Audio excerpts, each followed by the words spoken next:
Boa tarde, pessoal. Dando continuidade às apresentações da disciplina de Fisiologia Vegetal, hoje eu vim trazer para vocês aqui, falar um pouco para vocês sobre o ácido abscísico, esse hormônio vegetal. Bem, primeiramente, hoje ele é nomeado de ácido abscísico, mas inicialmente ele teve outro nome. Ele era denominado inicialmente de dormina, pela primeira pessoa que se pesquisou, se estudou ele, até se chegar ao nome ácido abscísico. Então, quem primeiro começou a estudar o ácido abscísico foi Heisenberg, em 1949, onde ele estava lá observando gemas dormentes em batata, de algumas outras espécies arbóreas também, onde elas continham inibidores de crescimento. Logo após, o Warring também confirmou a existência desses inibidores, e assim eles denominaram esses inibidores de dormina. Eles causaram essa dormência nessas gemas de batata de outras espécies vegetais.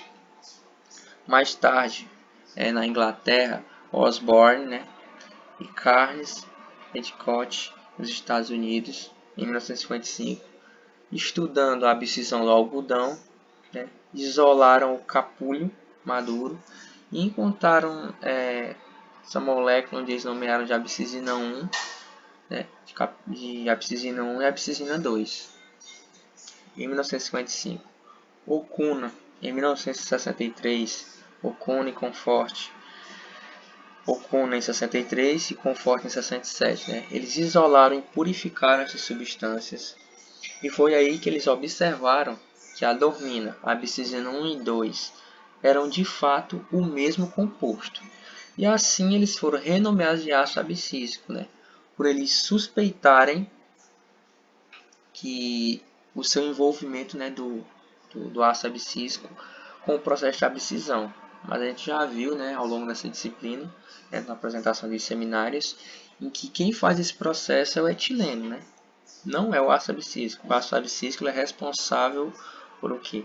Por a senescência das plantas. Bem, o que é o ácido abscísico? Já sabemos que é um hormônio vegetal, mas o que faz ele? O ácido abscísico ele regula o crescimento. O crescimento vegetal ele regula, principalmente em condições de estresse. Ele regula esse crescimento em condições de estresse. Também o fechamento estomático, como está exemplificado aqui, em condições de estresse, tanto de temperaturas muito altas, de estresse por falta de água, temperaturas muito baixas com frio, estresse hídrico, temperaturas altas e baixas. Ele atua também na dormência e maturação de sementes, sementes e gemas, no caso da batata. E ele é o promotor da senescência, mas não da abscisão, como a gente tinha falado no slide anterior, que eles chamaram ele de ácido abscísico por suspeitarem que ele é responsável pela abscisão, mas ele não é, pois descobriram que ele é o responsável pela senescência. E como a partir de curiosidade, como foi que ficou, ele não é responsável por esse fenômeno de abscisão, mas o nome permaneceu em si. A ocorrência dele, onde é que a gente encontra o ácido abscísico? O ácido abscísico, a gente encontra ele em plantas vasculares e músculos, mas não em plantas hepáticas. A gente encontra ele em fungos e esponjas do mar. Esponjas do mar que possuem mecanismo de salinização, sinalização. A estrutura química do ácido abscísico, que a gente chama ABA, ácido abscísico. A estrutura dele é semelhante à terminação das moléculas de carotenoides. Ele é uma molécula de ácido abscísico, é uma molécula que possui 15 carbonos. Ele possui um enantiômero S, que é o mais ativo a respostas rápidas. E o ácido abscísico sintético é a mistura das formas R e S. A gente vai falar bem aqui nessa imagem sobre esse ácido abscísico sintético. Ele também possui o ácido abscísico as moléculas cis e trans, que são interconversíveis. Bem, Essa fórmula S aqui, ó, essa molécula na forma S, ela é encontrada nos vegetais. Essa S aqui, ó, 2 trans aqui também ela é encontrada nos vegetais, mas mais dificilmente é encontrada. Já essa R aqui, ó, como a gente está mostrando, ela é sintetizada, né, em um laboratório. Ela é feita de forma sintética em laboratório. Assim, para a gente se conhecer, né, essa medição, né, se conhecer o ABA de acordo com os tecidos vegetais nas gemas, já que o ABA é bem distribuído em todos os vegetais, desde o ápice, né, da planta, a raiz, a gente precisa conhecer, né, e meios de medir, né, de medição desse ABA na planta. Então a gente pode fazer essa medição do ABA, né, do ácido abscísico, por meio de bioensaios, cromatografia gasosa e líquida e imunoensaios, né? Todas essas são formas de medição das concentrações de ABA nos tecidos vegetais. Nos bioensaios, né, eles vão ver, né, as respostas do ABA, né, quando eles são usados para detectar e medi-los a partir de técnicas laboratoriais. O que é que faz o bioensaio? Né? Ele é um procedimento para avaliar as respostas biológicas de determinada substância química. Então, a partir desse bioensaio, a gente vai conhecer essas concentrações, né? Essas concentrações dos tecidos que respondem ao ABA, né? Nesses tecidos.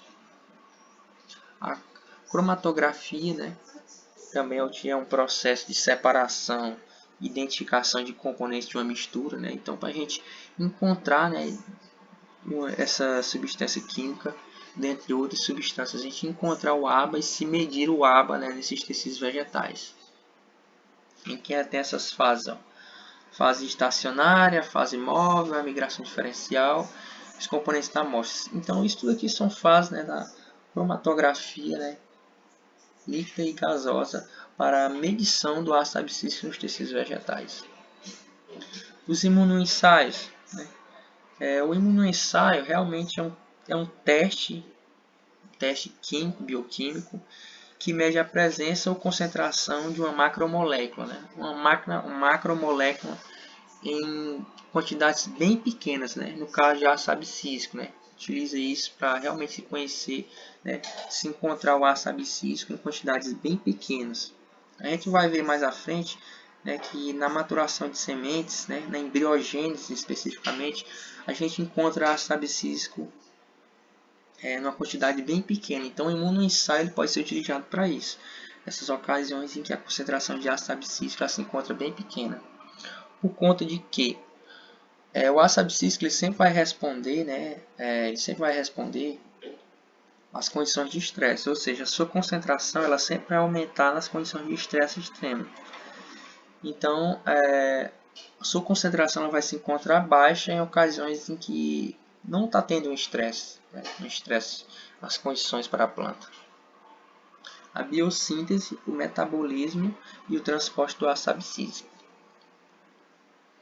A resposta do ácido abscísico ela depende sempre de quê? Depende sempre da sensibilidade do tecido, né, de ácido abscísico, né, do tecido vegetal, né, da sensibilidade nele que ela vai identificar aquela condição estressante, né, onde ela vai restringir o crescimento, onde ela vai forçar o fechamento estomático.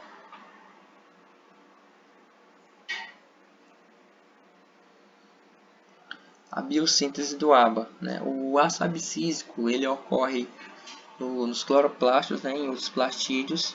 O ácido abscísico ele pode ser sintetizado tanto pela via direta como pela via indireta, que é o mais frequente de acontecer na via indireta. Aqui como a gente pode ver, né, o ácido abscísico, a molécula de ácido abscísico. Aqui o ácido mevalônico, né, que é a molécula precursora para a biossíntese do ácido abscísico, né. A gente pode ver o ácido mevalônico, né, o ácido mevalônico que vai ser o precursor, né, da forma indireta, aqui, ó. Ele passa por esses processos químicos até chegar ao ácido abscísico nessa forma direta. Aqui, ó, o isopentenil, né, que a gente acabou de ver aqui, ó, o isopentenil, né, pirofosfato, né. Então aqui as formas, né, como ele vai ser formado, as formas, né, por onde vão passar as moléculas e para a formação do ácido abscísico, né. Aqui, ó, todos os processos de formação do ácido abscísico em si, né. De conhecimento, é muito importante se conhecer também essas fórmulas por onde o ácido abscísico vai passar até ser formado. E a concentração, né, depois do ácido abscísico ser formado, a concentração dele, né, onde é que vai se concentrar a maior quantidade de ácido abscísico, a menor quantidade. Então, a quantidade de ácido abscísico ela vai depender da idade e das condições da planta, ou seja, condições estressantes. E também da síntese de enzimas, né? Síntese de enzimas nessas condições estressantes. Bem, a primeira enzima, né, que é a síntese de enzimas, como a gente acabou de falar aqui, a primeira enzima vai ser a enzima NCD, desculpa, NCED, que a sua síntese, né, ela é sempre induzida pelo estresse hídrico, né, especificamente pelo estresse hídrico, e ela é uma enzima produzida em todos os tecidos. Ela é uma enzima chave, né, ela é uma enzima chave para o processo da biossíntese do ácido abscísico. Então, ela é muito importante, né, para a concentração e produção de ácido abscísico. Ela é bem comum, né, em várias leguminosas, essa enzima. A enzima ZEP, ela que é uma enzima que é induzida em sementes e raiz, também relacionada ao estresse hídrico de plantas. A enzima AAOS, né, que diferentemente, né, ela é induzida sobre o estresse, né, pode ser tanto um estresse de frio como as temperaturas. A enzima SDR, né, é induzida por açúcar, mas não por desidratação. Então a gente pode ver aqui, ó,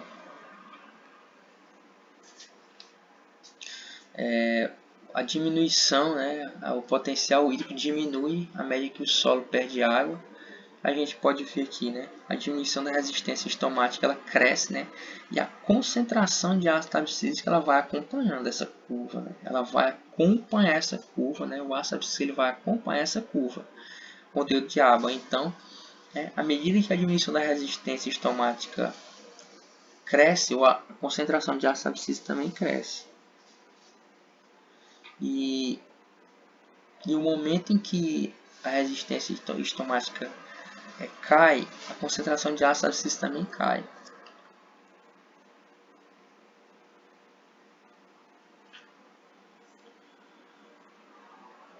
Considerações sobre a desidratação. O mecanismo de percepção do estresse hídrico se dão pelas células, né? Eles identificam as células identificam realmente esse estresse hídrico, né? Essas condições estressantes da planta e sinalizam, né, para concentração para aumentar a produção de ácido abscísico. Também a desidratação deve envolver os cinturões de turgidez, né, sinalizam para a planta. E com água disponível novamente, os níveis de ácido abscísico caem. O transporte do ácido abscísico ele ocorre por meio de vias e tecidos vasculares, como eu já falei anteriormente lá no começo da apresentação. O ácido abscísico ele é abundante no floema, mais abundante no floema. Já foi feito também experiências com ácido abscísico radioativo e anelamento, né, que indicam também esse transporte via floema. O via-estilema, né, indica que o ácido sintetizado nas raízes pode ir para essa molécula aqui, PA. Transporte do ácido abscísico sobre o estresse hídrico, né? Então aqui a gente vê, né, essa imagem, né, na sinalização, né, do estresse hídrico, né, para a produção de ácido abscísico, né.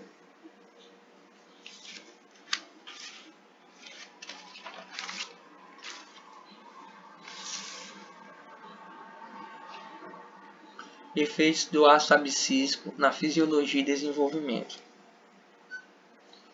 Na embriogênese, que é a primeira fase da semente, a concentração de ácido abscísico ela é baixa, com pico na fase intermediária e baixo conforme a semente fica madura. Ou seja, nessa fase da embriogênese, em que a semente ela não se encontra em condições estressantes, né,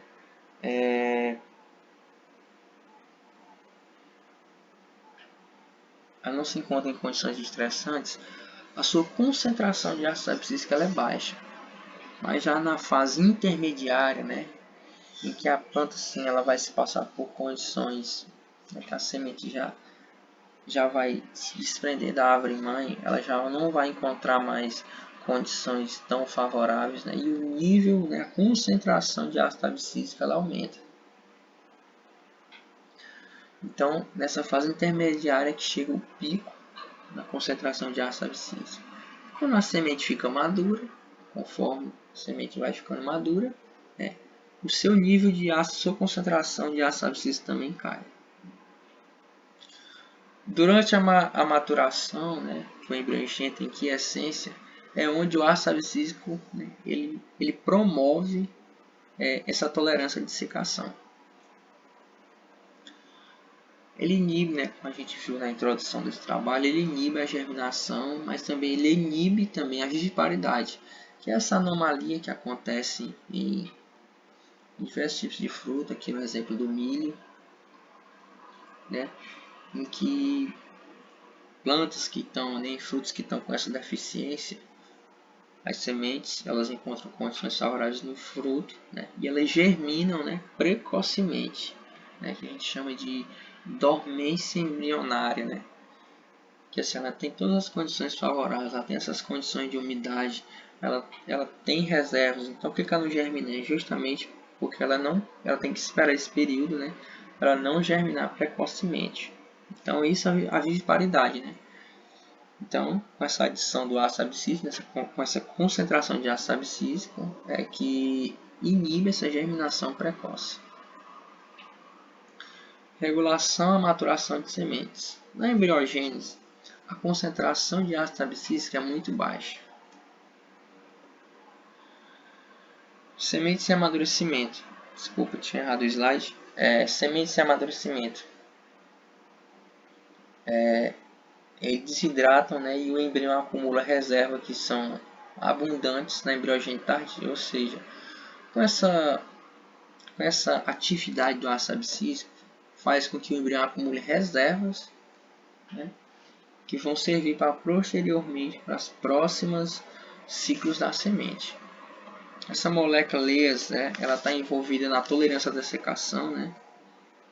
Essas proteínas estão envolvidas diretamente nessa dessecação do embrião, né? E essa proteína sempre está controlada pelo ácido abscísico. A síntese de Leas sempre está relacionada ao ácido abscísico, como eu acabei de comunicar. Fatores ambientais que controlam o fim da dormência. Após a maturação, né? Eles saem da dormência ao serem dissecados, né? Eles saem dessa dormência. E resfriamento também, né? Essas condições favoráveis, essas condições de que não está mais com estresse de altas temperaturas, eles fazem com que também as sementes ela saia desse estresse hídrico e os níveis de ácido abscísico eles caiam e assim façam com que a planta, né, ou as sementes elas saiam desse alta concentração, né, de ácido abscísico, e a luz fotoblástica é a luz necessária para a germinação de sementes, né, a condição favorável para as sementes germinar. O que a gente está vendo aqui, né, o ácido abscísico versus a gibberellina, né, que o ácido abscísico é como se fosse ao contrário da gibberellina. A gibberellina induz o crescimento, o ácido abscísico induz a esse retardamento do crescimento. Então, o ácido abscísico ele inibe, né, a síntese de enzimas hidrolíticas, né, essas enzimas que são induzidas pela giberelina. Como exemplo, né, ele induz essas enzimas, que são as enzimas que provocam fechamento estomático, né, que vão provocar esse fechamento estomático e que vão também provocar esse crescimento mal das raízes, né, que sob o estresse hídrico, os níveis de ácido abscísico eles aumentam, o que vai reprimir a síntese do etileno, né, que vai ocasionar o crescimento da raiz em relação ao caule. Os modos de ação celular e molecular, né, do ácido abscísico.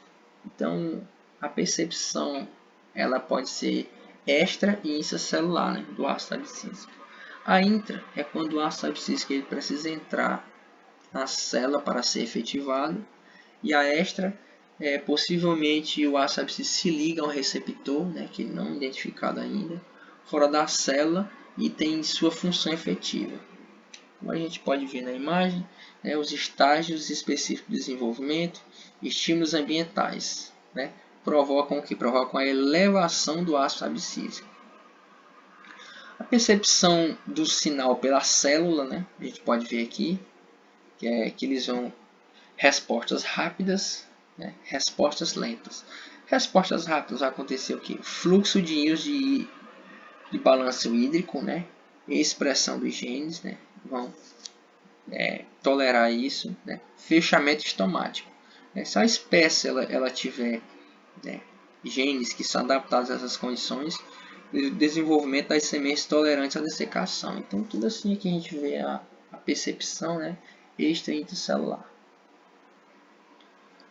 As aplicações do ácido abscísico, né, na nossa área florestal, principalmente na manutenção da dormência de sementes, retardamento do crescimento em condições extremas. Então, tudo isso são coisas que é muito importante o engenheiro florestal se conhecer sobre os fitohormônios, sobre essas macromoléculas, né, que são muito importantes para a vida das plantas. Trazendo aqui uma questãozinha para a gente debater, né, posterior debate, após a apresentação.